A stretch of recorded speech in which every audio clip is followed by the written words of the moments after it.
Welcome back. This is Marc Rudov. Today is June 22nd, 2026. And today, J.D. Vance, our vice president, is over in Switzerland trying to negotiate with the snakes of Iran. You cannot negotiate with a snake. But this is what's happening. Because a week or so ago, Donald Trump signed a memorandum of understanding with the snakes of Iran, hoping that they will become human beings, rational human beings. Impossible. Nothing in that MOU about ballistic missiles. In fact, a couple of days ago, Trump said, well, all the other countries have ballistic missiles. I guess Iran should have them too. Really? One of the reasons that he went to war with Iran was to get rid of the ballistic missiles. Now all of a sudden it's okay. Now maybe it's okay for Iran to have some money. Yet yesterday, Iran said, we're going to take over the Strait of Hormuz again. And Trump said, if you do that, I will bomb the shit out of you. In fact, if you violate any terms of the MOU, he said this to the snakes in Switzerland, you won't even have a country to go back to. We shouldn't even be in this situation. If you don't understand the behavior of a snake, then you haven't been on this planet very long. In fact, on April 29th, 2017, Trump was in Harrisburg on the campaign trail, and he read one of his famous parables about the lady and the snake. Watch.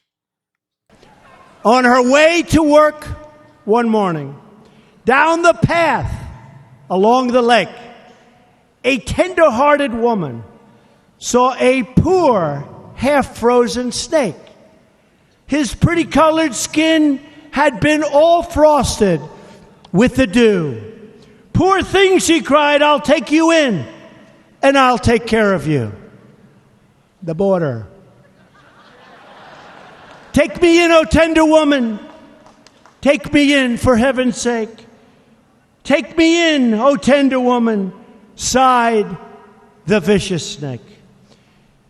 She wrapped him up all cozy in a comforter of silk and laid him by her fireside with some honey and some milk.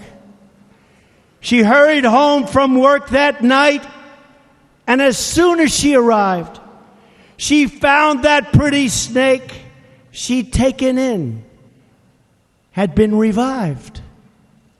Take me in, O tender woman. Take me in, for heaven's sake. Take me in, O tender woman, sighed that vicious snake. She clutched him to her bosom. You're so beautiful, she cried. But if I hadn't brought you in by now, oh heavens, you would have died. She stroked his pretty skin again and kissed him and held him tight. But instead of saying thank you, that snake gave her a vicious bite. Take me in, O tender woman. Take me in, for heaven's sake. Take me in, O tender woman, sighed the vicious snake. I have saved you, cried the woman, and you've bitten me, heavens, why? You know your bite is poisonous, and now I'm going to die. Oh, shut up, silly woman, said the reptile with a grin. You knew damn well I was a snake before you took me in.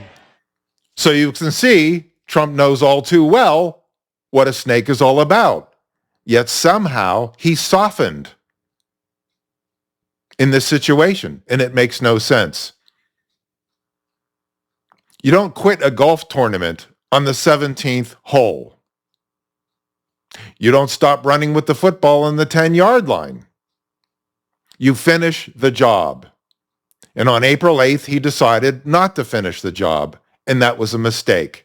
And now the mistake has led to the snake. The only way we're going to have peace in the Middle East is to end the Iranian regime once and for all. No more self-appointed leaders, no more IRGC, no more radicals. These are shaheeds. Shaheed is the Arabic word for martyr.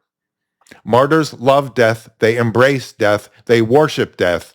After all, they killed 42,000 of their own people in January of this year.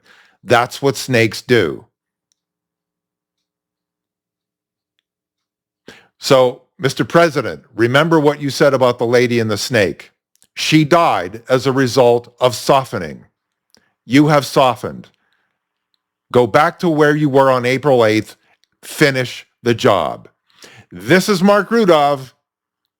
And don't forget, if you want to learn more about control, such as what we're seeing now, read my new book, The Need for Control.